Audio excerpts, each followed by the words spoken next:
Fala, salve, salve galera, beleza? O Super Keylor aqui e hoje a gente vai falar sobre movimento harmônico simples. Estou aqui, eu e a Tisha, e aí vamos conversar aí sobre movimento harmônico. Nessa aula a gente vai fazer algo bem detalhadinho mesmo. O lance é destrinchar o movimento harmônico, o assunto é muito cobrado. Nos Enem, nas particulares, tá?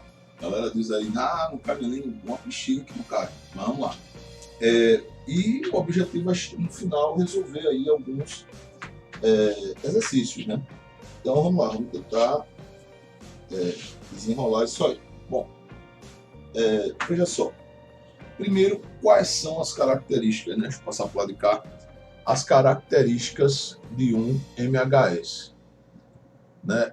Um MHS, para poder ser MHS, ele tem que ter três características.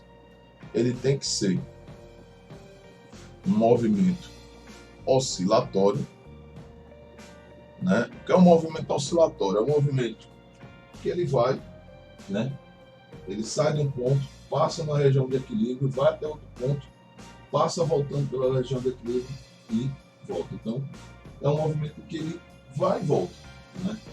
Além de ser oscilatório, ele tem que ser periódico, né? Essa oscilação, ela tem que obedecer a um determinado período, um determinado tempo. Então, ela tem que acontecer no mesmo intervalo de tempo. Cada oscilação tem que ocorrer no mesmo intervalo de tempo. E, além disso, para ser MHS, o movimento ele tem que ser retilíneo, né? Não é só ir e voltar com o mesmo tempo, né?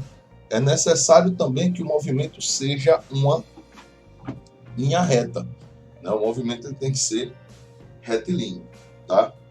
Então vamos aqui alguns exemplos, né? Eu vou colocar aqui alguns exemplos, né, Tisha? Colocar aqui, né, Tisha, alguns exemplos de MHS. Bom, um sistema massa-mola, um oscilador massa-mola, ele é um MHS. Inclusive, a gente vai estudar ele depois de forma específica. Né? O que é um sistema massa-mola? Um sistemazinho que você tem aí uma massa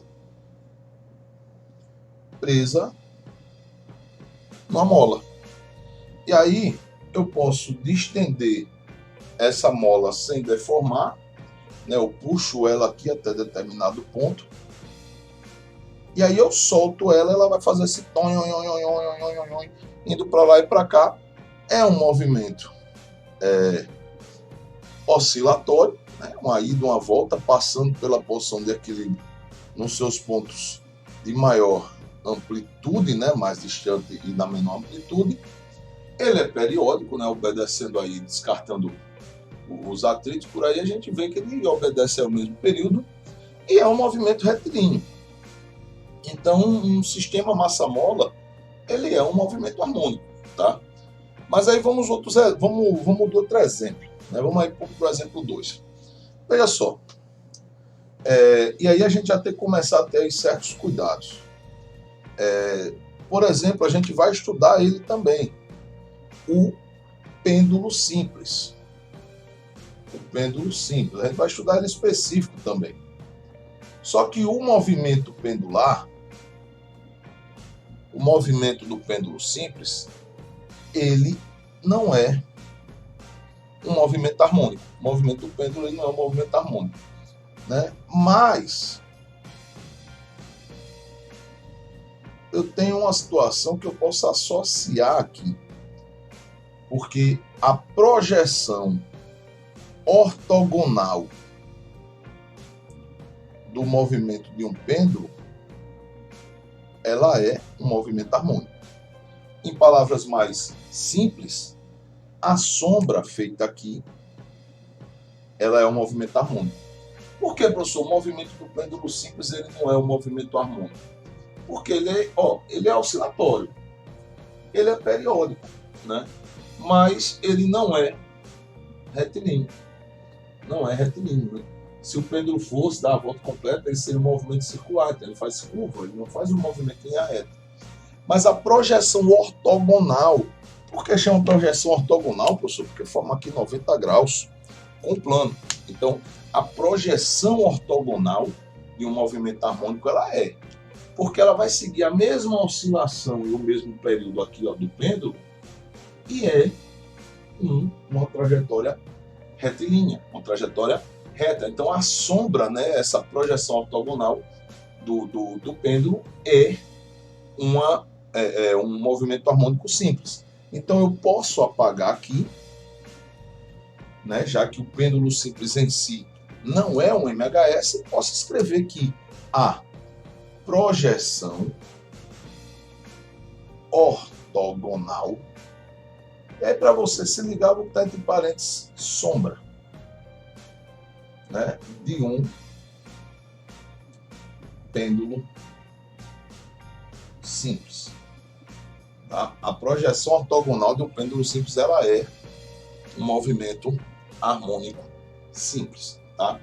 E aí vamos para um terceiro exemplo, e esse terceiro exemplo ele vai servir de base para justamente termos aí algumas situações do que a gente vai ver em relação à cinemática do movimento harmônico.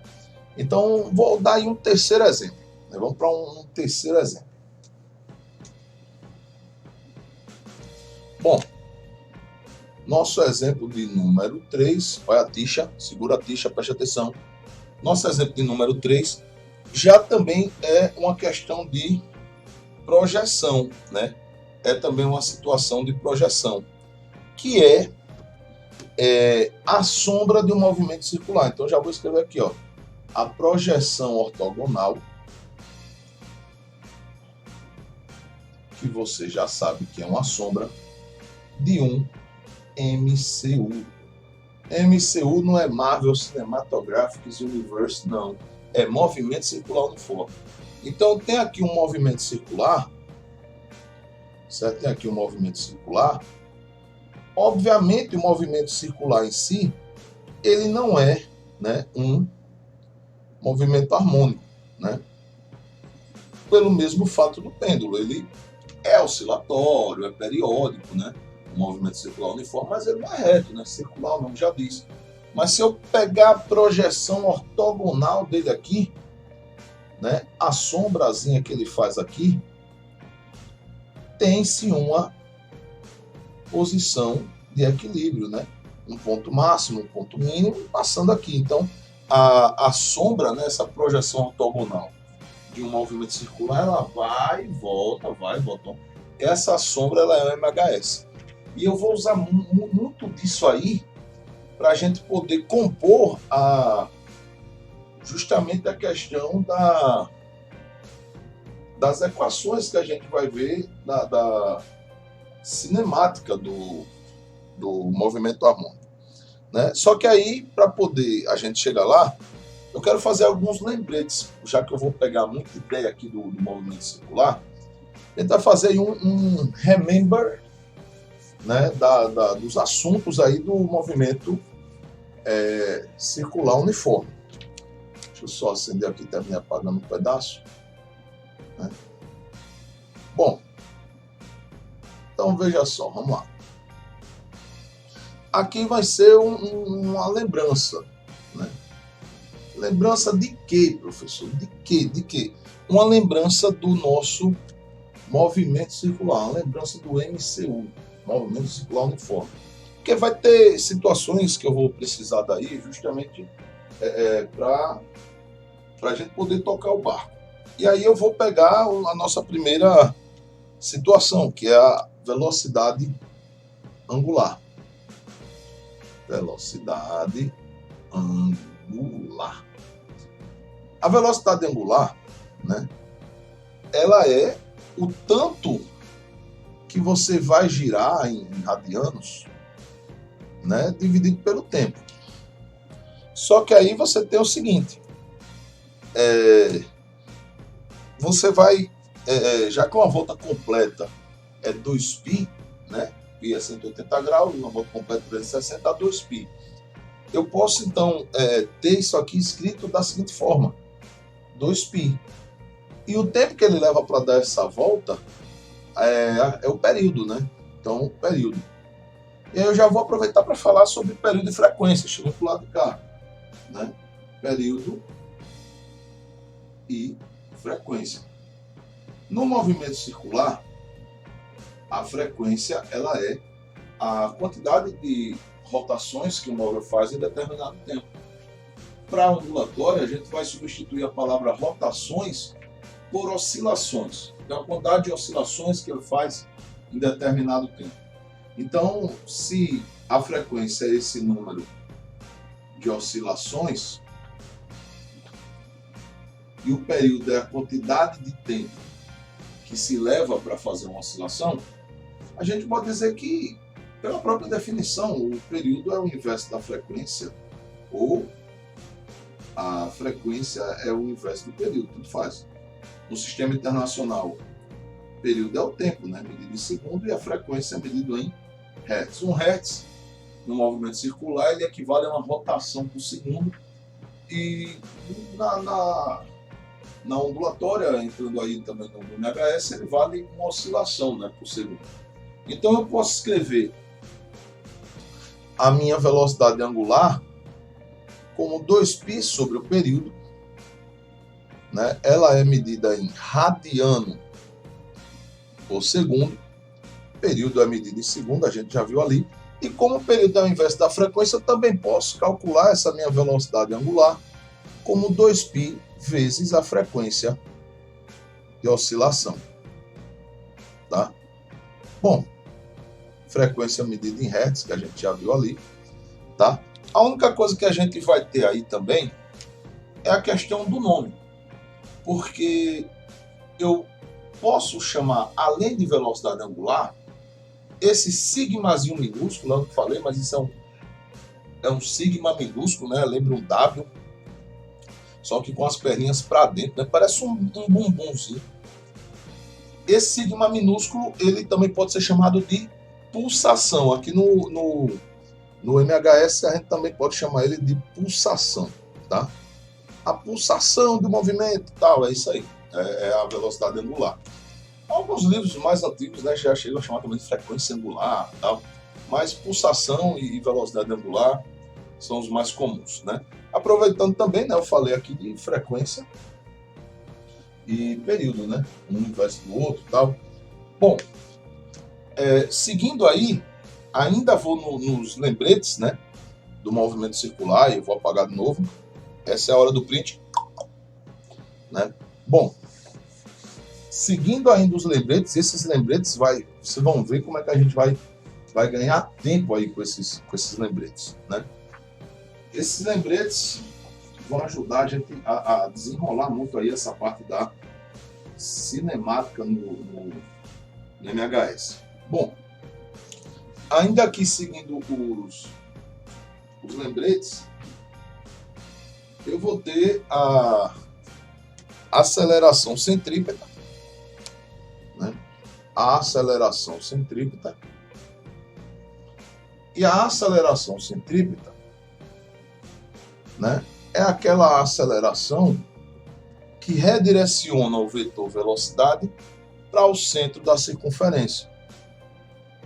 Ela é a velocidade linear ao quadrado sobre o raio, ou a angular ao quadrado vezes o raio, tá?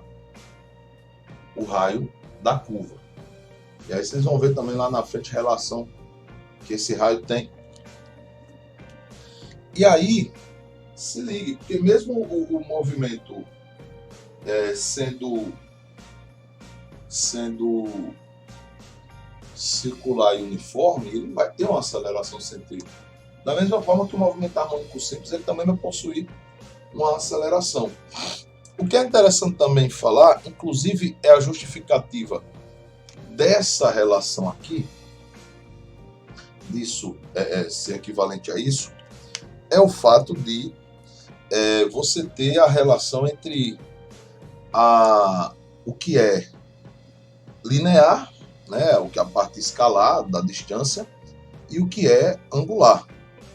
E essa relação é pelo raio. Você quer transformar uma coisa angular em escalar, em linear, você multiplica pelo raio. Tanto é que se você pegar a equação, dividir isso tudo aqui pelo tempo, você vai ter o seguinte, você vai ter uma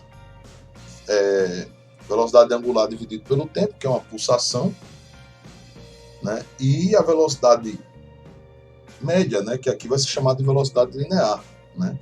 A relação entre as velocidades, certo? Isso aqui dá por conta lá do movimento circular.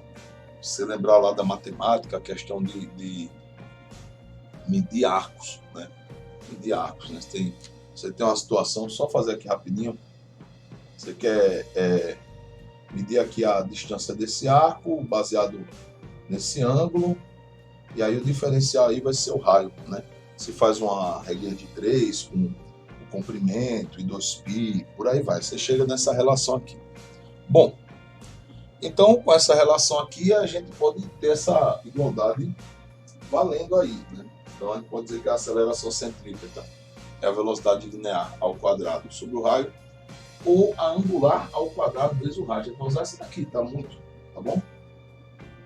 E aí temos também as funções horárias, né? O movimento circular uniforme ele tem uma função horária, né? A função horária do movimento circular uniforme ela é muito parecida com a função horária do movimento retilíneo uniforme, que é a famosa equação lá do sorvete, né? Vocês lembram? S final igual a S inicial mais velocidade vezes tempo, né? Sou solteiro, mas vou pegar a posição final, ela depende de onde eu começo, da velocidade constante que eu mantenho vezes o tempo. E aí no movimento circular eu tenho uma função horária do meu ângulo fase final, que vai depender do meu ângulo fase inicial mais a velocidade angular, né? Angular, sigmazinho, vezes o tempo. Com isso aqui a gente vai construir as nossas equações da cinemática no MHS. Tá? Fase final, né, o Φzinho. Fase inicial, o Φ0, o Φo, né, o Φ, pegou mal, né? A velocidade angular e o tempo. Tá? A gente vai construir muito com isso aí. Alguns livros também não usam o Φ não, pode usar o θ, tá? Θ igual a θ inicial, é só representar aí com uma letra grega. Tá? Então é só questão de nomenclatura também. Então, temos aí as funções horárias, a aceleração centrípeta, a questão da velocidade linear, angular e frequência período, tá? Essa relação toda aí. Bom, com isso aí, acho que já dá para a gente iniciar, né, o nosso movimento harmônico, né? Então, vamos entender aqui uma coisa do movimento harmônico. E aí, com essa coisa, a gente já tenta fechar aí a nossa primeira equação. Tá? Então, deixa eu acender de novo. Calma, olha. Relaxa. O professor não deu print. Calma, que eu estou acendendo aqui para você dar o print. Relaxa. Né? Pronto, hora do print. Beleza, vamos embora. Bom. Fiscar.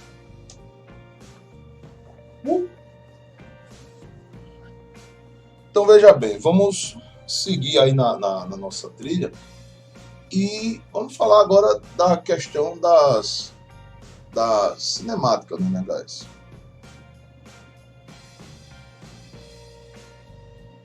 Então aqui eu vou bem sutil, tá? Vamos lá. Fazer aqui uma circunferência. Eu não sou bom em desenhar circunferência, mas vamos tentar. Bom, tem aqui uma circunferência. Tem aqui o meu raio da circunferência. Imagina um móvel aqui. E aí vamos pensar aqui comigo agora. A gente sabe já que é a projeção ortogonal de um movimento circular uniforme, que é um movimento harmônico. A maior distância que eu vou percorrer na minha oscilação aqui, eu vou chamar de amplitude, né? Isso a gente já vê na introdução ondulatória. Então, amplitude no seu ponto maior e amplitude no seu ponto menor. E aqui é a sua posição de equilíbrio. Então, veja só, do jeito que tá, a minha bolinha tá aqui, ela tá no seu ponto de maior amplitude, né? A projeção dela tá aqui, tá? E na circunferência, isso aí é equivalente ao raio. Então já tem uma dedução meio que óbvia, que eu vou deixar aqui de lado, que a amplitude do movimento, né, o módulo da amplitude, né, porque pode ser um lado de lá e um lado de cá, o módulo da amplitude vai ser igual ao raio, né, nessa circunferência aí. Então, módulo da amplitude igual ao raio. Então, já deixa aí ela guardada, de boas. E aí, obviamente, faz de conta que ela sobe, chegou aqui nessa posição. Essa posição aqui já não é amplitude.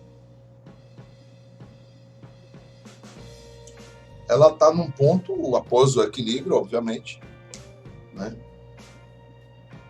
Mas não chegou ainda na amplitude.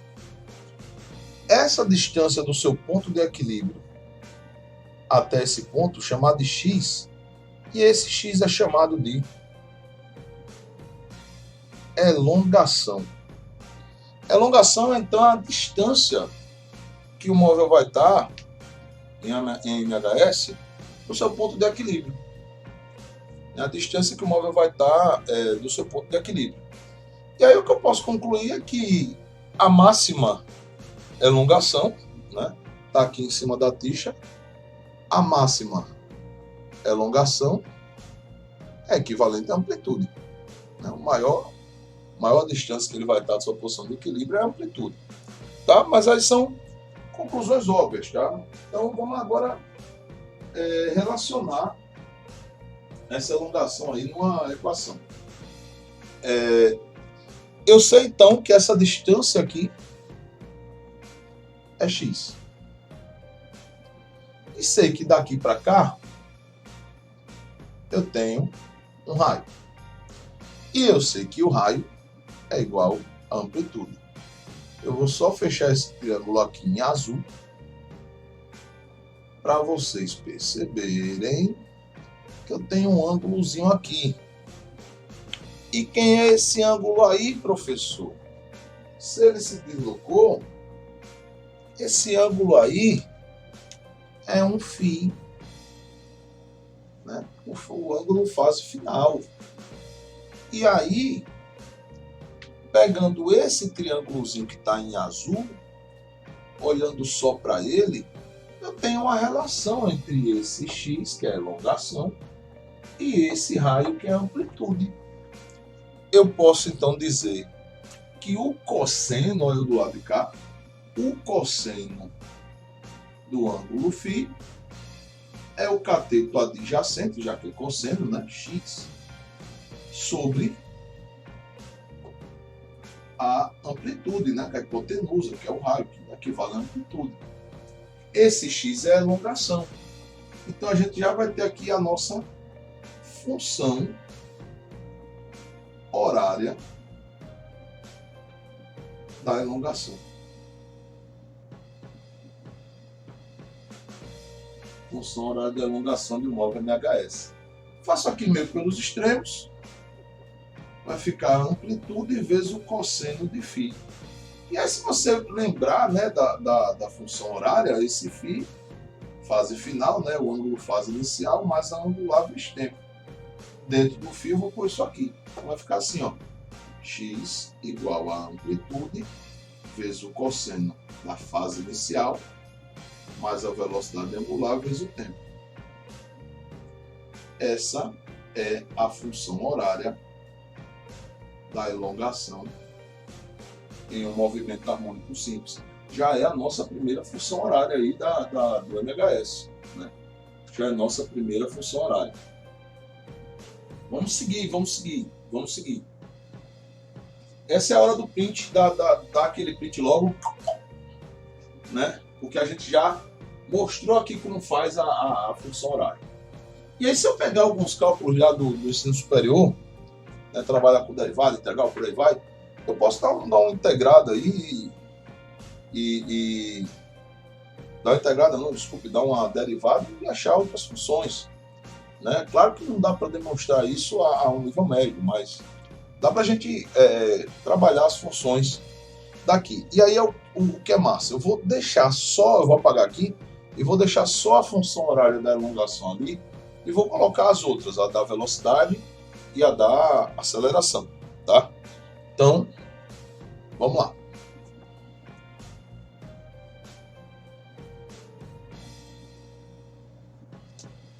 Olha a Tisha. A Tisha tá atento aqui, a Tisha. Bom, x máximo, né, que é amplitude, a gente já viu também. Só deixar aqui a função horária da elongação. E aí eu vou trabalhar agora com as outras funções. Vou pegar aqui a função horária da velocidade.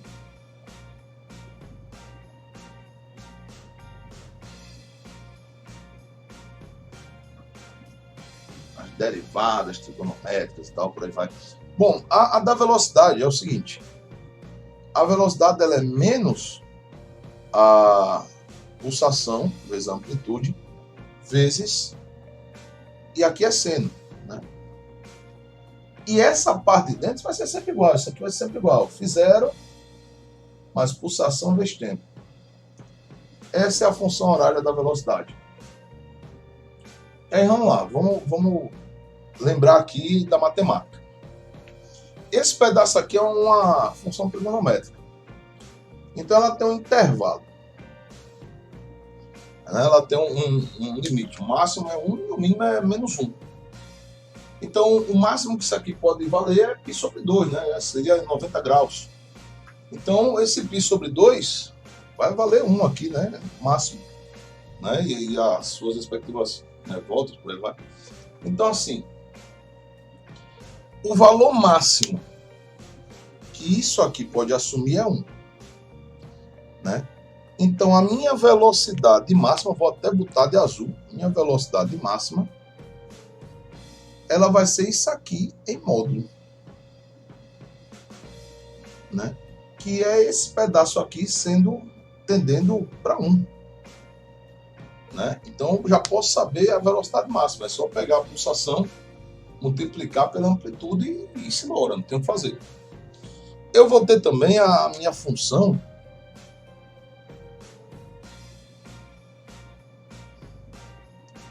da aceleração. Minha função da aceleração, ela vai ser menos pulsação ao quadrado vezes amplitude e volto aqui para o cosseno, né? Vai com na cosseno e mais uma vez, essa parte aqui é a mesma, é Φ0 mais sigma t, né? Essa é a minha função horária da aceleração. E aí, veja só, olha, pegou aqui no pedaço do outro. O raciocínio é o mesmo, eu vou ter aí também uma situação para aceleração máxima, né? Eu vou pôr aqui de lado e é a mesma situação. Eu vou ter aqui, para minha função cosseno, um valor sempre entre menos 1 e 1. Né? Fechado entre menos 1 e 1. Então, para o cosseno igual a 1 é onde eu tenho o valor máximo dele. Onde eu tenho o valor máximo do cosseno aí, isso aqui sai da jogada, e aí eu vou ter que a minha aceleração máxima vai ser menos o módulo, né, do sigma ao quadrado, né, velocidade angular, pulsação ao quadrado, vezes a amplitude. Tá? Então, aí todas as funções horárias, né, do movimento harmônico simples. Todas as funções horárias do movimento harmônico simples. A única coisa que eu queria mostrar para vocês seria uma situação também, né, que é fácil, já que está em módulo, eu posso tirar aqui os sinais, né? Tá em módulo mesmo, então tanto faz. Uma coisa que eu queria mostrar para você é só uma atenção em relação à parte gráfica da coisa, né? Que é como determinar aí o ângulo fase inicial olhando para um gráfico, né?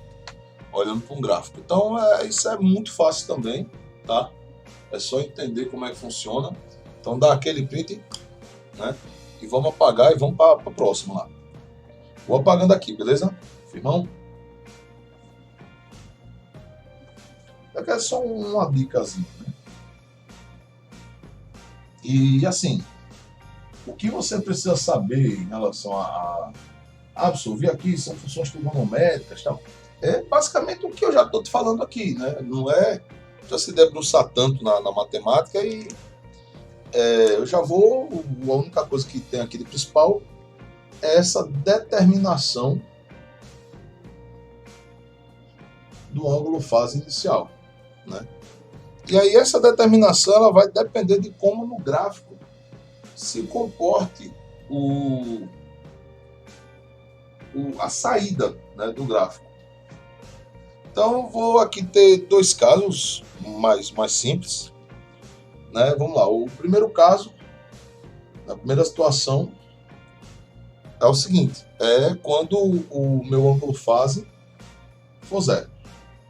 Quando ela é zero, se eu pegar o exemplo lá da circunferência, pegando aqui, né, fazer devagarinho, eu estou, né, crescendo aqui, girando no sentido anti-horário, eu estou na minha amplitude. Né, eu estou na minha amplitude. Então, nessa situação aí, se eu estou saindo da amplitude, né, com meu ângulo zero, graficamente eu vou ter uma situação assim, ó. Se tiver um gráfico aí da elongação pelo tempo, esse gráfico ele se comporta assim: amplitude menos amplitude, zero. Estou saindo de onde aqui? Da amplitude. Estou saindo da amplitude, então ele vai fazer isso.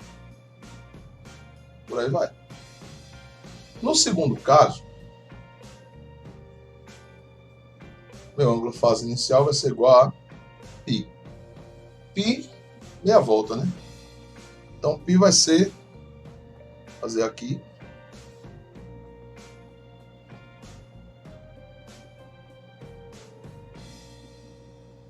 as projeções.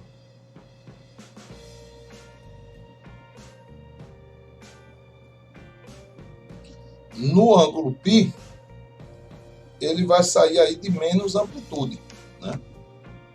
Vai sair de menos amplitude. No zero ele saiu de mais amplitude. No π é 180 graus, ele sai aqui de menos amplitude. Então, graficamente falando, eu vou ter algo, né, mais ou menos assim. Estou saindo de menos amplitude, então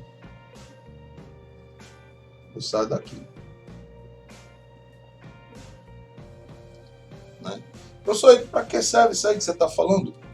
Para você, se tiver um gráfico da elongação pelo tempo, você já saber quanto vale a fase inicial só olhando para o gráfico. Se ele começou saindo da amplitude, a fase inicial é zero. Se ele começou saindo de menos amplitude, a fase inicial é π. Né? E aí agora vamos para os outros casos, né? Para os demais casos. Deixa eu ir aqui para o lado de cá. Deixa eu vir aqui para o lado de cá. Meu terceiro caso. Preste atenção. Nos extremos, né, eu tenho saindo ali do ângulo zero, mais amplitude, e do ângulo π menos amplitude. Então, falta ver, né, aqui. Eu vou colocar aqui para o ângulo de 90 graus, π sobre 2. Então, minha fase inicial valendo 90 graus. Só circular aqui nos valores da fase inicial. E aí como é que vai ficar isso aí? Vai ficar mais ou menos assim. Eu vou estar aqui. E aí você vai dizer, pô, velho, eu agora estou aqui. no meu ponto de equilíbrio. Como é que eu vou me comportar aqui graficamente? E aí você vai ter que prestar atenção. Você vai ter que prestar atenção. Porque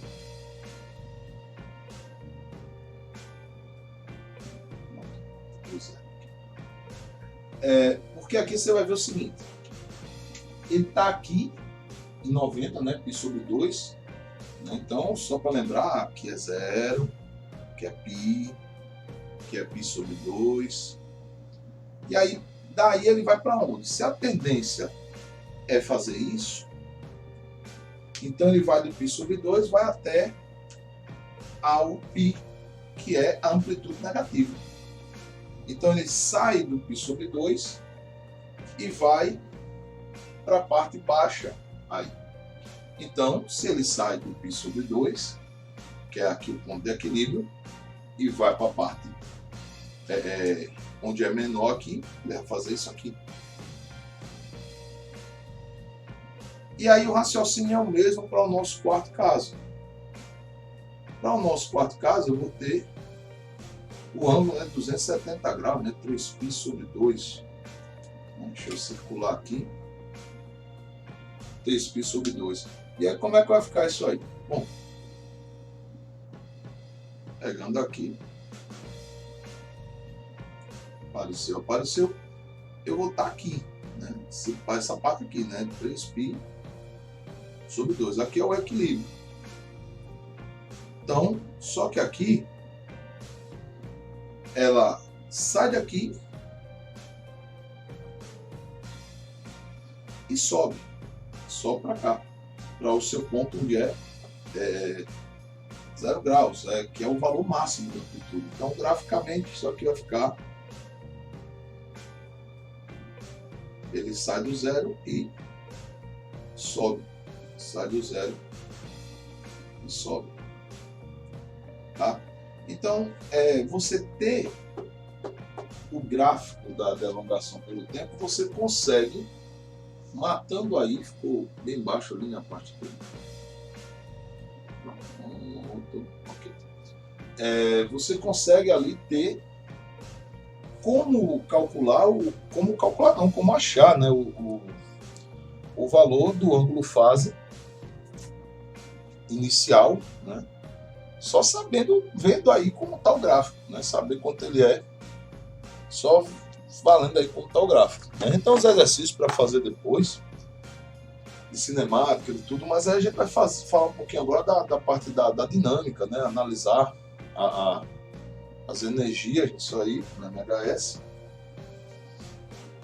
Essa é a parte que vocês tiram aquele print, né, que eu vou apagar. Essa é uma aula de MHS completa. Então, a parte de cinemática já foi, certo? E aí a gente vai para a parte dinâmica e tem aí depois uns exercícios para a gente tá fazendo aí, né? Olha o print, olha a tixa, vamos lá.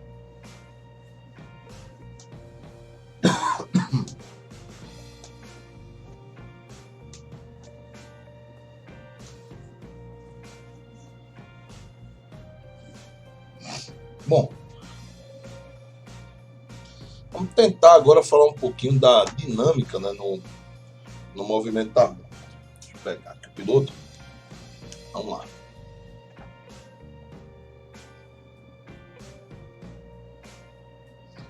Né? Para a dinâmica, eu vou aproveitar que a gente está com a mente fresca nessa questão aí da velocidade, da aceleração, né? E aí a gente vai fazer uma análise de forças e de energia, né? Análise das forças e energias do MHS. E para isso eu também vou precisar, no MHS, de algumas equações lá do primeiro ano do ensino médio, as equações de energia cinética, conservação de energia mecânica e tal. E vou pegar deixar aqui como um exemplo um sistema massa-mola, né? Só para tomar como exemplo, ele vai valer para para tudo, né, basicamente. Né? Então a mola, ela vai ter a sua resiliência, né, que é essa capacidade que ela tem de voltar ao seu estágio inicial. Se ela é deformada, ela perde a resiliência, aí ela não tem condições, né? Mas ela vai estar na sua posição inicial, aqui, sua posição de equilíbrio, e aí a gente distende ela aqui um pouquinho, ela chega na sua amplitude e chega na sua amplitude do outro lado também. E aí o objetivo é saber como é que vão se comportar aí a aceleração, a força, né, a velocidade e as energias envolvidas aí. Então eu vou ter aqui primeiro como vai se comportar a força. Nesse caso aí a força é massa vezes aceleração, mas como eu estou falando de mola, o meu módulo da força aqui seria da força elástica, que é K vezes X, a constante elástica vezes a deformação da mola, tá? Então, como é que vai ficar isso aí? Bom, vou traçar uma linha para a gente sair analisando esse comportamento aqui em cada um dos aspectos. Eu vou fazer de tudo, de todas as grandezas envolvidas, e aí fica mais fácil de analisar tudo junto. A próxima grandeza que a gente vai analisar aí é a aceleração, né? E a gente sabe que força é massa vezes aceleração, então a aceleração ela vai ser a força, né, o módulo da força sobre a massa, né, já que força resultante é massa vezes aceleração, seu módulo da força aí sobre a massa. Eu estou tentando fazer aqui com a régua para ficar bonitinho, né? Desenhar reta também não é o meu forte, né? Mas vamos lá, a gente consegue isso aqui.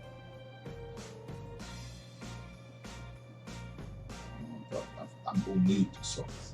E aí a gente vai, depois da aceleração, a gente vai analisar a velocidade, né? A velocidade a gente tem lá o módulo dela, como a gente viu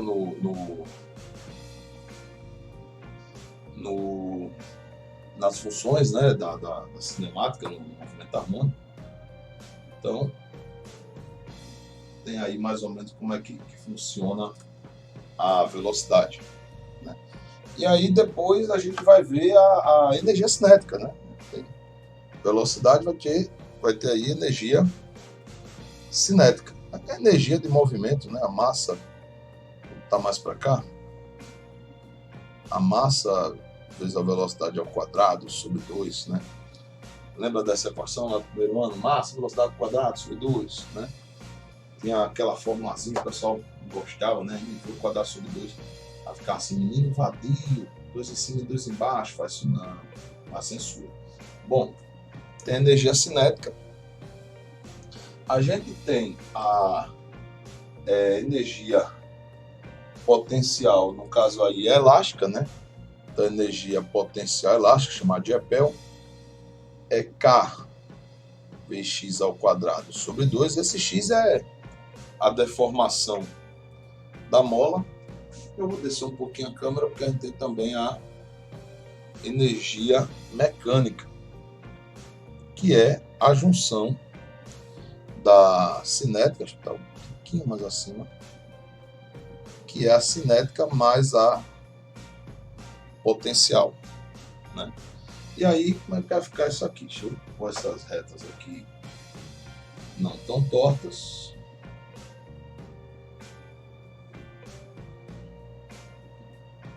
Mesmo com a régua já ficou um pedaço torto aqui. E fazer aqui o mesmo na energia mecânica. Beleza. Bom, tá perfeito, tá ótimo, tá lindo. Então lá, vamos descer e saber aí aonde essas energias vão ser máximas, aonde elas vão ser nulas como é que funciona aqui essa análise. Então veja só, pessoal, se liga aí. Vamos pensar aqui um pouquinho. A energia, a força, no caso é a força elástica, ela depende da constante elástica da mola, depende da constante elástica da mola e da deformação. A gente viu que a máxima deformação que uma mola vai ter é a sua amplitude. Então o módulo da força, ele também pode ser, no caso da força máxima, a constante vezes a sua amplitude. Então, quanto maior a deformação, maior vai ser a força, né? No caso, quanto maior for aqui que é a amplitude, maior vai ser a força.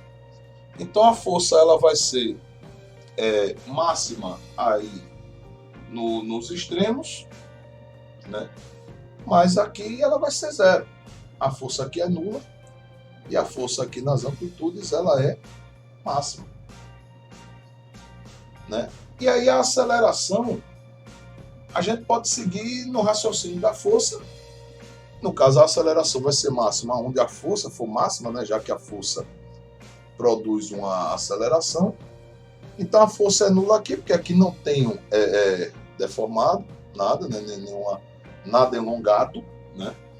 E aqui, nesse mesmo ponto, como não tem nada elongado, a força é zero, zero dividido pela massa é zero. E pelo mesmo motivo, se eu usasse a equação que a gente viu, lá da aceleração, como ela é menos a pulsação ao quadrado vezes a amplitude, vezes o cosseno de φ0, sigma t, mais sigma t, se a amplitude for zero, vai ficar zero na multiplicação de tudo ali. Então, vai zerar do mesmo jeito. A velocidade, ela já é uma função de seno. Então, a velocidade ela é uma função seno. E aí o seno ele vai ser máximo, né? Justamente onde a amplitude é nula, né? Os pontos de amplitude nula, né? Só você lembrar lá da equação da velocidade. Então, o seno é máximo aqui, né? Π sobre 2 e 3π sobre 2, né? Então, é meio que dá até para entender na lógica aqui do oscilador massa-mola, por isso que eu coloquei ele, que eu vou destendo ele aqui a máxima aceleração. E aí essa aceleração libera, ele vai vir ganhando velocidade, passa por aqui então com a velocidade máxima. Então é nulo aqui, porque são os pontos também de inversão de sentido dessa velocidade, né? E aí, como a energia cinética depende da velocidade, ela é nula onde a velocidade é nula e ela é máxima onde a velocidade é máxima. Da mesma forma, a energia potencial elástica, né? E aqui eu faço um adendo porque o x, né, que é a deformação da mola e tal, ele pode ser substituído pela amplitude se eu quiser nos extremos, né? Nos extremos, ao invés de x, eu poderia escrever a, né, de amplitude. E aí ela vai ser máxima onde for o máximo, né, da energia da força elástica. E como a energia mecânica ela no sistema conservativo ela se mantém constante, é zero mais máximo, que é máximo, é máximo mais zero, que é máximo também, e é zero mais máximo, que é máximo. Então, se eu fosse dispor só isso aí num gráfico de energias, se eu fosse dispor isso aí num gráfico de energia, né, da energia em função da elongação, deixa eu pegar aqui o pilotinho preto, eu ia ter algo mais ou menos dessa forma aqui, né? Vou colocar aqui de lado o gráfico da energia pela elongação. Eu ia ter aqui nos pontos de amplitude 0 e menos A. Eu ia ter o seguinte, no caso ali da energia cinética, vou fazer aqui de azul, né? No caso aqui da energia cinética, eu ia ter que ela é máxima no zero, então ia ter uma coisa mais ou menos assim. Para a energia cinética, né? A energia cinética está aqui de azul. Energia cinética. No caso da minha energia potencial elástica, ela é máxima nas amplitudes, né? Vou usar o rosa aqui para energia potencial elástica. Então vai ficar um negócio mais ou menos assim.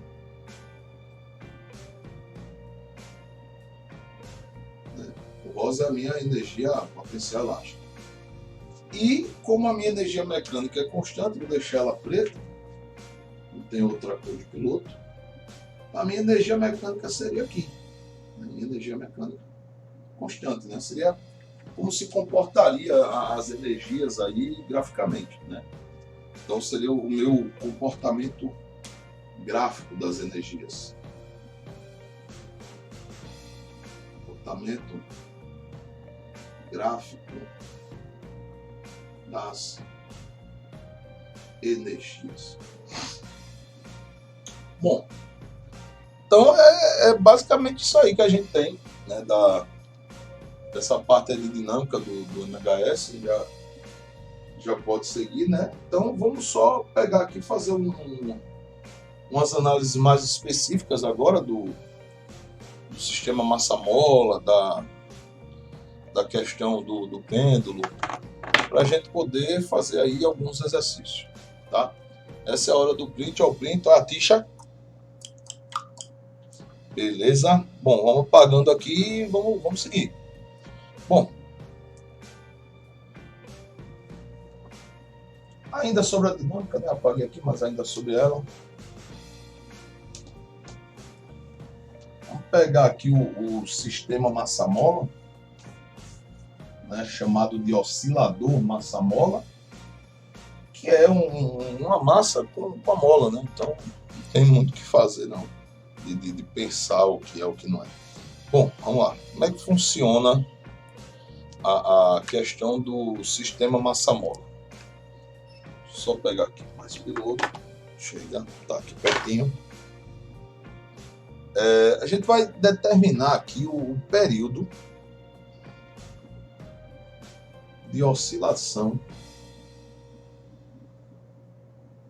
em um sistema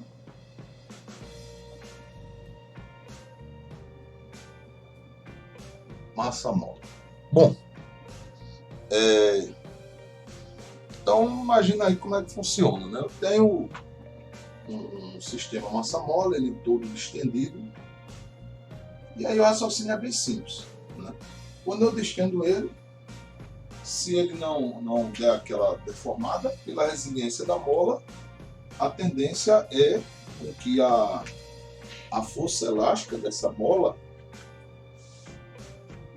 a tendência é fazer com que a força elástica dessa mola puxe aquilo de volta para ele, a sua mola voltar ao seu estado inicial, né? Então, tecnicamente aí o raciocínio é bem simples. A minha força elástica, ela vai ser a minha força resultante, né? Então, a minha força elástica, que é K vezes X, é a minha força resultante, que é a massa vezes a aceleração. Só que aí, puxando ao máximo, eu vou ter a minha elongação máxima. E a gente já viu lá no comecinho que a elongação máxima é a amplitude, né? Então eu posso escrever isso aqui como sendo K vezes amplitude, e no caso, se a elongação é máxima, a gente viu que a aceleração também vai ser máxima. Então vai ser sigma ao quadrado, né? Pulsação ao quadrado vezes o raio. Mas o raio não é amplitude, então vezes amplitude, né? E aí eu vou dar um chaya, né? Um chaya, outro chaya. E aí eu vou ter o seguinte, que a minha pulsação ao quadrado vai ser a constante sobre a massa, né? Passando isso para lá como raiz, eu vou ter pior que eu nem posso até passar como raiz agora, mas fica muito mais simples se eu tirar ela do quadrado, né? Tirar a minha pulsação do quadrado. E aí a minha pulsação, se lembrar lá, ela é 2π sobre t, tá? Então T é o período, né? Então o meu período de oscilação vai ficar 2π sobre t ao quadrado igual a k sobre m. E aí, como é que eu posso resolver isso aí? Como é que eu vou desenrolar essa guerra? Né? Eu vou fazer aí um meio pelos extremos, né, para isolar aí o meu período. Isolando aqui o meu período, eu vou ter o seguinte: meu período ao quadrado, né, vai ficar 2π ao quadrado vezes m, que é a massa, dividido por k. E aí passo para lá esse quadrado como raiz, vai ficar 2π ao quadrado, né, no parênteses, vezes m sobre k. E aí essa é a minha equação do período de oscilação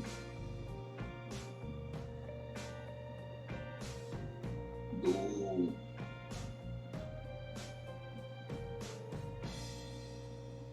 oscilador massa-mola, né? 2π ao quadrado, raiz quadrada de m sobre k. O que é interessante a gente ter aí dessa equação?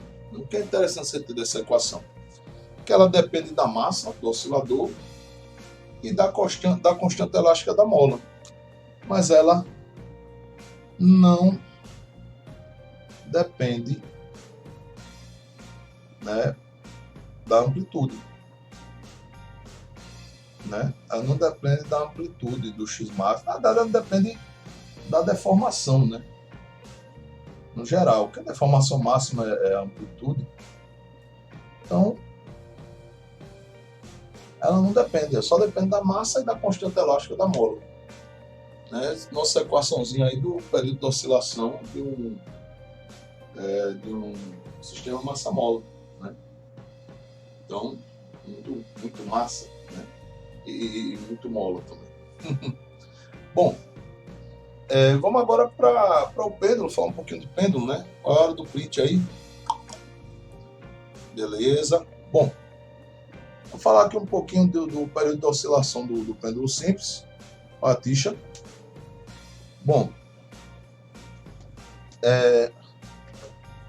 para poder determinar o período de oscilação de um pêndulo, tem que ter aí umas determinadas condições, né?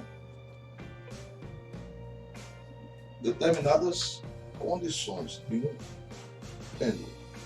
Bom,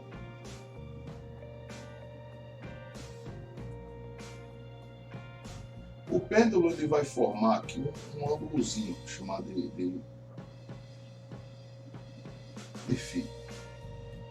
Para poder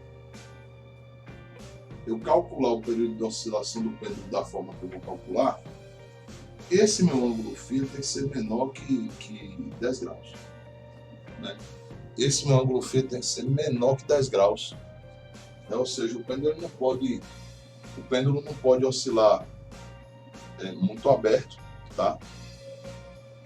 E aí, para calcular esse período de oscilação do pêndulo, eu vou precisar saber o comprimento aqui do fio, né, do pêndulo.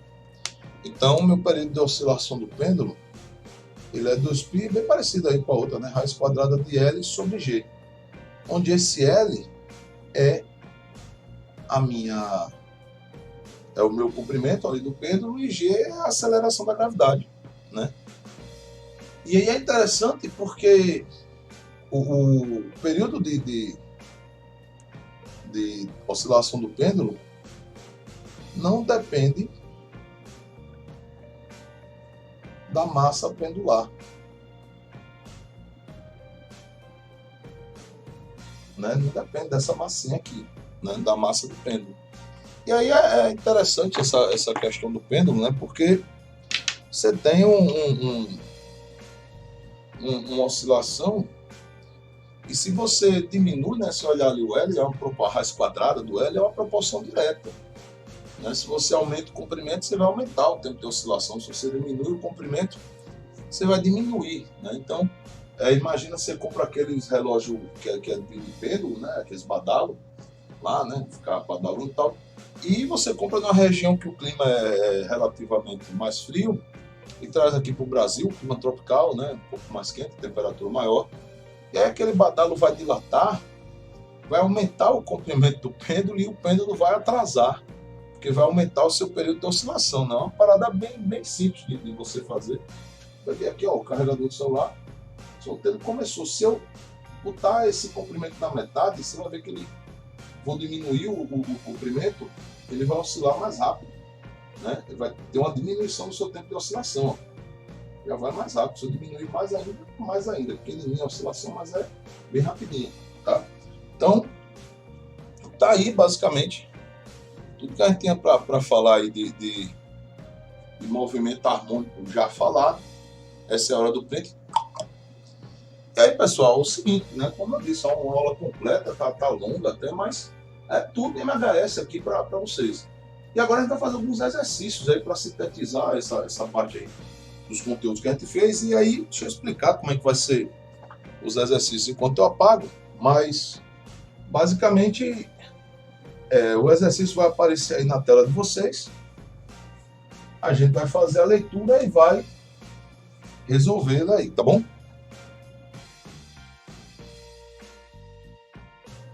Fala, pessoal, então pessoal, eu já estava editando o vídeo para postar e eu vi que justamente a parte dos exercícios que ficou aí sem áudio, né? Aí eu tentei narrar por cima, mas não ficou legal, então vou refazer essa parte, né?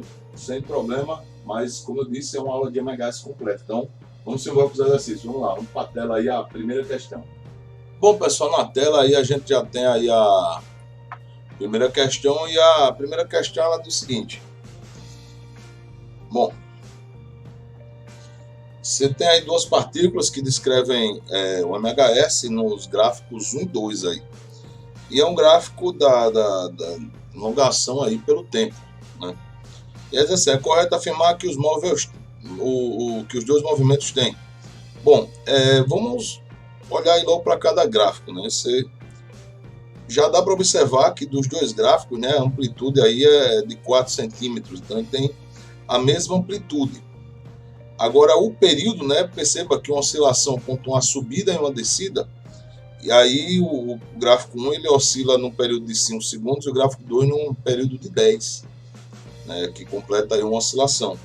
Então ele já tem períodos diferentes. Consequentemente, eles vão ter frequências diferentes, né? Tem período diferente, a gente calcula a frequência invertendo o período, então tem aí frequências diferentes. E perceba que a figura 1, ela começa aí do zero e sobe, né? A gente viu lá como é que funcionam as fases, começando do zero e subindo, né? Seria aí um ângulo de 270 graus, né? Que é 3π sobre 2. E a figura 2 ela começa do zero e desce, então ela tem aí o ângulo de π sobre 2, né? 90 graus, porque desce para a menor amplitude aí, né? Para o 180 graus, π, né? Bom, então basicamente a gente tem isso aí. Então a gente já vai direto na resposta. Eles não possuem a mesma frequência, eles têm frequência diferente, já descarta a letra A. Eles têm amplitudes iguais, beleza? Então, só na frequência eu descarto aí a letra A, a letra C e a letra D. Eles têm amplitudes iguais, então contempla aí tanto na B quanto na E, mas as fases são diferentes. Então, ficou aí a letra B, né? Marca aí letra B nessa primeira questão, né? Já vamos para a segunda questão aí. A segunda questão ela tem uma equação e diz assim: uma partícula realiza um MHS e a equação é essa daí, né? X, equação da elongação, né? 0,2 vezes o cosseno de π sobre 2 mais π sobre 2t. E aí ele diz o seguinte: a partir da posição da elongação máxima, qual é o menor tempo que essa partícula gastará para passar pela posição de equilíbrio? Pessoal, veja só, vou colocar aqui a equação no quadro para a gente fazer uma comparação com a equação da elongação mesmo, do jeito que ela é, né? Vamos para o quadro então. Bom, pessoal, veja aí que no quadro coloquei a equação e vou fazer essa comparação aí, né? Daqui a gente já pode colher, ó, que a amplitude é 0,2 metros, amplitude 0,2 metros. A gente pode colher que a fase inicial é π sobre 2, então fase inicial, π sobre 2 radianos. Já a velocidade angular, né, que é a pulsação, ela é também π sobre 2, né? Só que aí é radiano por segundo. E é isso, né? Só que ele quer saber em quanto tempo, a partir da sua posição máxima, ou seja, da sua amplitude, esse móvel retorna aí para a sua posição de equilíbrio, né? Para o zero. Então vamos para um caminho mais fácil, né? A gente sabe que a pulsação era calculada fazendo 2π sobre o período. Apareceu o período aqui. E a pulsação, segundo a questão aqui, ela é π sobre 2. Então, π sobre 2 é igual a 2π sobre o período. Então, eu posso dar uma eliminada aqui, né? Tchaia no π, tchaia no outro π. Fazer aí o meio pelos extremos e concluir que o período de oscilação desse móvel em MHS é de 4 segundos. E aí, vamos lá. Deixa eu passar para cá para mostrar para vocês uma coisa. Eu tenho aqui o meu período, o meu ponto de equilíbrio. E tenho o meu ponto de amplitude, né, meus extremos aqui. Veja só, a amplitude é 0,2, é o ponto máximo, então está aqui. O que significa dizer que é um período de 4 segundos, né? Ele leva 4 segundos para completar uma oscilação. Então ele leva 4 segundos para ir até lá do outro lado e voltar para o seu ponto inicial, 4 segundos. Então a questão quer saber quanto tempo ela leva para ir daqui para cá, do seu ponto de máxima amplitude para sua posição de equilíbrio. Então, ora, se ele leva 4 segundos para ir lá do outro lado e voltar, você pode ir, ó, 1, 2, 3, 4. Então, para ir só daqui para cá, ele leva 1 segundo. Então, esse intervalo de tempo aí é um intervalo de tempo de 1 segundo. No gabarito aí, a letra B, né? Então, questão 2, letra B aí, da forma mais simples de se fazer, tá? Questão 3, ela diz o seguinte, né? Considera aí as afirmações. E aí você vai julgar verdadeiro ou falso. Então, vamos lá. A afirmação número 1, ela diz o seguinte: o deslocamento ou a elongação de uma partícula em movimento oscilatório é a distância entre os extremos da trajetória, né? Na verdade, a elongação, ela não é a distância entre os extremos, ela é o valor da distância da posição de equilíbrio até o ponto que você quer, né? Se for dos extremos até o ponto de equilíbrio, é a amplitude, que é a máxima elongação. Então, essa primeira aí já é falsa. A segunda diz o seguinte: a amplitude de um movimento oscilatório é o tempo que a partícula vai da posição de equilíbrio ao extremo da trajetória. Essa aí já está toda errada, porque a amplitude nem é tempo. A amplitude é a máxima elongação, eu acabei de falar, é falsa a segunda também. Terceira, movimento harmônico simples é qualquer movimento periódico. Cuidado, lembra que a gente falou lá no comecinho, movimento harmônico simples, para ser um movimento harmônico simples, ele tem que ser periódico, oscilatório e retilíneo, né? Por exemplo, um movimento circular uniforme, ele é um movimento periódico, mas ele não é retilíneo, né? Então não é um MHS. Falsa 3 também. A afirmação 4. A aceleração de um MHS é constante e diferente de zero. Olha, a gente tem a função da aceleração e ela depende da pulsação, depende da amplitude, né? Mas ela depende da pulsação, depende do tempo. Então a aceleração ela pode variar sim. Então ela não é constante, tá? Então é falsa a quarta também. Quinto, o período de oscilação de um MHS não depende da amplitude. Então vamos lá. A gente tem um período aí, como a gente fez na questão anterior, né, que é a 2π sobre a pulsação. A gente tem um período lá do pêndulo simples, raiz quadrada de L sobre G vezes 2π, de um oscilador massa-mola, raiz quadrada da massa sobre a constante vezes 2π depois. Então, nenhuma das equações de período menciona amplitude, né? Não tem essa correlação. Então é verdadeira a quinta. Na verdade, somente ela que é a verdadeira. Então, falsa, falsa, falsa, falsa, verdadeira. Resposta da terceira aí é a letra E. tá? Bom, vamos para a questão 4. Questão 4 é do seguinte: um corpo de massa M é ligado a uma mola de constante elástica K e está animado aí no MHS. Nos pontos em que ocorre a inversão de sentido, né? A inversão de sentido é justamente nos extremos. E aí você vai lembrar daquela tabelinha que a gente montou, né? A tabelinha das energias. E aí é só correr para abraço, né? Pela tabelinha aí das energias, a gente tem que a aceleração e a energia potencial, no caso do oscilador massa-mola elástica, ela é máxima nos extremos. Então, já vamos direto para a resposta, a letra C, né? O módulo da aceleração e da energia potencial são máximas aí nos extremos. Se você anotou aí, só é pegar aquela tabelinha que a gente fez a análise das energias, da força, da aceleração, e mata essa aí fácil. E aí a gente já vai para a quinta, né? Vamos para a tela aí na quinta questão. Ela diz assim: um corpo de massa 250 gramas, ele se encontra em equilíbrio, está preso a uma mola helicoidal. Essa mola ela tem uma massa desprezível. E aí ele diz o seguinte: a constante elástica é 100 Newton por metro. E dá a figurinha aí, né? Tem as amplitudes, 10 centímetros e tal. Ele manda desprezar o atrito. E ele quer saber o seguinte: eu pego esse conjunto, né, e puxo até a extrema direita aí, né, sem obedecendo aí a resiliência da mola. E aí eu solto. A questão quer saber o seguinte: em 1 segundo, quantas vezes esse móvel retorna ao ponto A? Ou seja, quantas vezes ele retorna ao seu ponto inicial, né, no tonhonhonhonhon da mola. Ele vai e volta quantas vezes? Bom, essa daí a gente vai ter que ir para o quadro.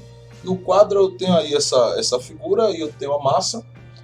Perceba que eu já coloquei a massa para quilograma, então não cai aí nessas cascas de banana, né, com unidade de medida. E aí é muito simples, eu vou calcular o período de oscilação desse sistema massa-mola e vou comparar nesse intervalo de tempo de 1 segundo. Por exemplo, se esse período de oscilação fosse de meio segundo, se fosse de meio segundo, ele ia meio, ele passava aquilo pelo ponto A 2 vezes. Então a ideia é mais ou menos calcular esse período e fazer essa comparação. Então o período num sistema massa-mola ele é 2π raiz quadrada de m sobre k, né? M é a massa, k é a constante. Então substituindo, isso aqui vai ficar assim: o período vai ser igual a 2π, eu vou considerar π 3,14. Isso aí vai dar a raiz quadrada da massa, 0,25, sobre a constante que é 100. Jogar aqui para baixo, o período vai ser igual a 6,28, né? 2 vezes 3,14. E aí a raiz quadrada de 0,25 é 0,5. E a raiz quadrada de 100 é 10. Isso aqui vai ficar 6,28. Tirei a raiz já, porque eu botei aqui. Não cai nessa, já tirei. Bom, isso aqui vai dar 0,5 sobre 10, vai dar 0,05. E aí eu vou fazer esse produto, né, e ver mais ou menos quanto dá. Claro, como eu aproximei o π, eu vou ter também um valor aproximado, tá? Então eu vou ter 6,28 vezes 0,05. Isso aí vai me dar aproximadamente 0,31 segundos. Então esse período, aproximadamente 0,31 segundos. Então vamos lá. Ele vai e volta, dá 0,31 segundos. Ele vai e volta de novo, dá mais 0,31, né? Fica 0,62 segundos. Ele vai e volta de novo, vai dar 0,93 segundos. Se ele for e voltar mais uma vez, passa de 1. Então o número de vezes que ele vai e volta, comparado aqui, são 3 vezes. Ele vai e volta 3 vezes, o que no gabarito aí é a letra C, né? 3 vezes indo e vindo. Beleza? Vamos para a próxima aí, botar na tela a questão 6. Bom, questão 6 é o seguinte. Eu tenho um pêndulo simples aí. Esse pêndulo ele tem um comprimento de 85 centímetros, né? E ele foi usado para medir a aceleração da gravidade, né? Antigamente a gente usava o pêndulo, né, para medir a aceleração da gravidade. Um desses pêndulos, inclusive, que foram usados, estão lá no Museu do Louvre, né, em exposição. E eu estou usando ele para medir essa aceleração da gravidade desse pequeno planeta X. E aí a questão quer saber o seguinte: durante essa oscilação do pêndulo, né, ele realizou 5 oscilações em 15 segundos. Realizou 5 oscilações em um intervalo de tempo de 15 segundos. E, com base nesse comprimento do pêndulo e nessa conclusão, eu quero saber quanto vale a aceleração da gravidade nesse planeta X. O bom é que a questão manda considerar π igual a 3, né? Então, já deu uma facilitada aí na minha vida. Vamos lá para o quadro, né? A Tisha aqui já está animada para fazer essa. Então, vamos lá. Ele me deu a frequência, né, que é o número de oscilações pelo tempo. Se eu simplificar aqui por 5, né, 5 por 5 vai dar 1, 15 por 5 vai dar 3, isso aqui é 1/3 de hertz. E aí o período, ele é só inverter a frequência. Se a frequência é 1/3, o período vai ser 3 segundos. Né? Esse é o meu período de oscilação. Então eu vou trabalhar com isso aí, deixa eu ir para o lado de cá. Bom, período de oscilação no pêndulo simples, 2π raiz quadrada de L sobre G. Então, período 3 segundos, 2 vezes π, que é 3 também, raiz quadrada de L, 0,85, sobre a gravidade, que é o que eu quero, G. E aí aqui, ó, 2 vezes 3, 6, boto aqui para baixo, fica 3 sobre 6, igual a raiz quadrada de 0,85, né? Coloquei o comprimento em metro, né? Está 85 centímetros. Não cai nessa não, tem que estar lá nas unidades do SI. E aí, simplificando aqui, né, 3 por 6 dá 1/2, igual a raiz quadrada de 0,85 sobre G.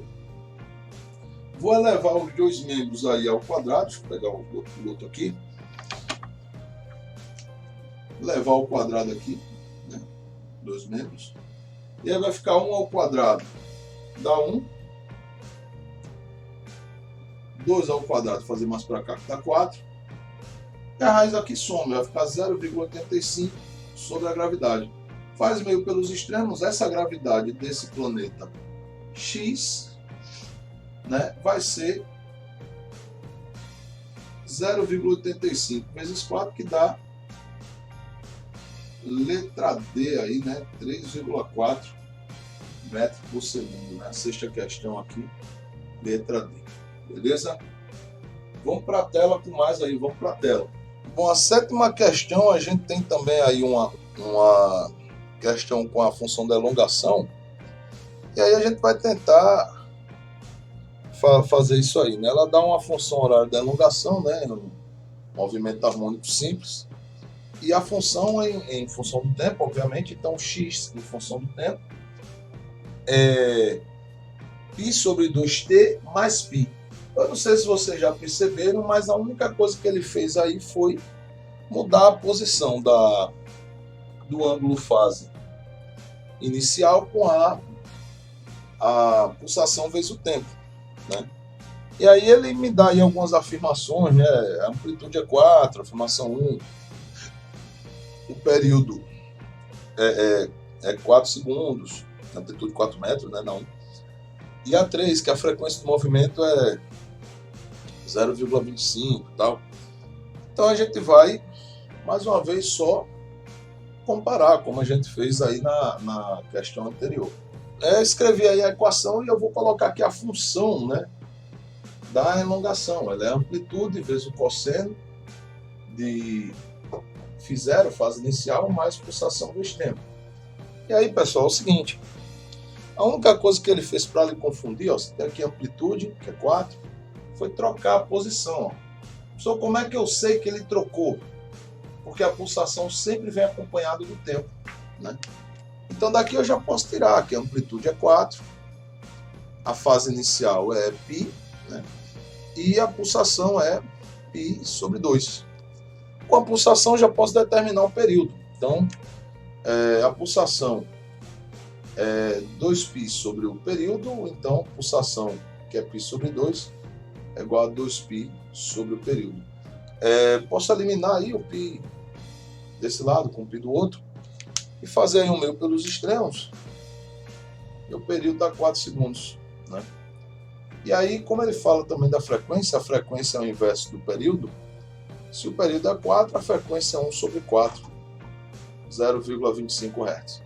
Então, analisando lá as afirmações, né? Não vou nem colocar na tela. Ele já diz assim: afirmação 1, a amplitude é 4, beleza, a amplitude é 4, está aqui, né? A afirmação 2, o período é 4 segundos, está aqui o período, 4 segundos. E a afirmação 3, a frequência é 0,25 Hz. Todas as afirmações são verdadeiras, então isso aí vai para a letra E, né? Sétima questão, letra E, né? Todas as afirmações verdadeiras. Agora a gente vai aí para a questão 8. Né? Questão 8 vou colocar na tela. Ela é uma questão que fala aí sobre uma figura, só que eu não tenho a figura e, por incrível que pareça, eu não consegui localizar, né? Me perdoem aí, mas a gente vai fazer um raciocínio aqui e precisa não necessariamente da figura, tá? Questão 8 ela diz o seguinte: uma partícula de massa meio quilograma, ela está presa aí na extremidade de um fio que tem um comprimento de 1 metro e forma um pêndulo simples aí. E aí a partícula está em repouso e é solta. E aí, partindo de um ponto A, que fica aí na horizontal, eu considero a aceleração da gravidade 10, e ele quer saber o seguinte: qual é a força da tensão, né, ou atração do fio, quando a corda passa pelo ponto B, que é o ponto mais baixo dessa trajetória. Bom, a gente vai tentar ilustrar isso aí mesmo sem figura, né? Mas é algo mais ou menos assim. Bom, eu tenho aí esse pêndulo, como vocês estão vendo aí no quadro, e aí eu abandonei ele aqui de um ponto A e estou indo aqui até um ponto B. Então, quando ele chega aqui no ponto B, ele vai estar sujeito à ação de duas forças. Ele vai estar aqui sujeito à força-peso, né, dessa massa, e à tração ou tensão no fio. Tá? Obviamente, como o fio vai ter que sustentar o pêndulo, né? Senão ele solta e o pêndulo entra no seu estado de inércia, primeira lei de Newton e tal. Então a tensão ela tem que ser maior que o peso. Então a minha resultante aí, a minha força resultante, ela vai ser a tração, né? Que é a tensão menos o peso. Bom, então vamos ver como é que funciona aí essa linha. Quando eu estou indo aqui do ponto A para o ponto B, eu estou com energia potencial gravitacional. E quem faz as minhas vezes aí da altura, como eu estou nessa dependência de comprimento, é o meu próprio comprimento do fio, né? Então eu vou ter essa conversão de energia potencial em movimento, né? Ele vai vir aqui, está em movimento. Então, só lembrar daquela análise, né? Nos extremos, a energia potencial é máxima e quando chega no seu ponto aqui do equilíbrio, a velocidade, né? Que é máxima. Então ela converte energia potencial em energia cinética. Então, princípio de conservação, no ponto A, a minha energia mecânica vai ser convertida, vai ser constante com o ponto B, e a minha energia mecânica em A é a potencial, vai ser massa vezes a gravidade, e essa altura vai ser o próprio comprimento ali da corda.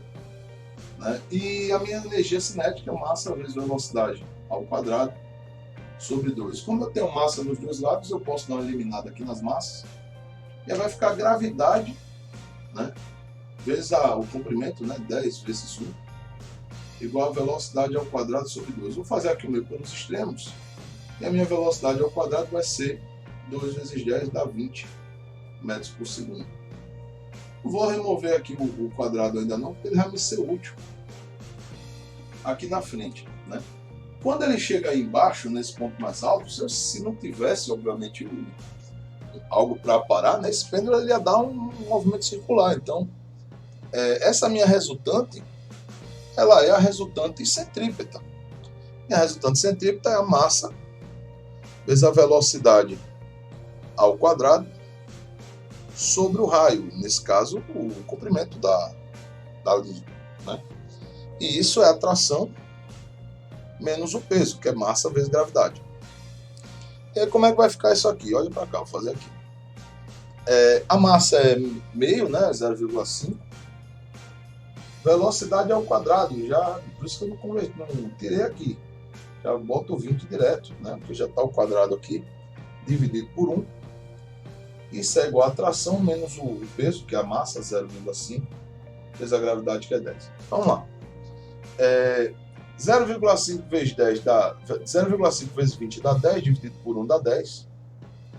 E 0,5 vezes 10 dá 5. Aí eu passo ele para lá. A minha tração vai ser 10 mais 5, que dá 15 newton. Né? Minha força de tensão aí nessa corda. Lá na alternativa é, da oitava questão, a letra B. Bom, pessoal, então é isso. Deixa eu me despedir aqui de vocês.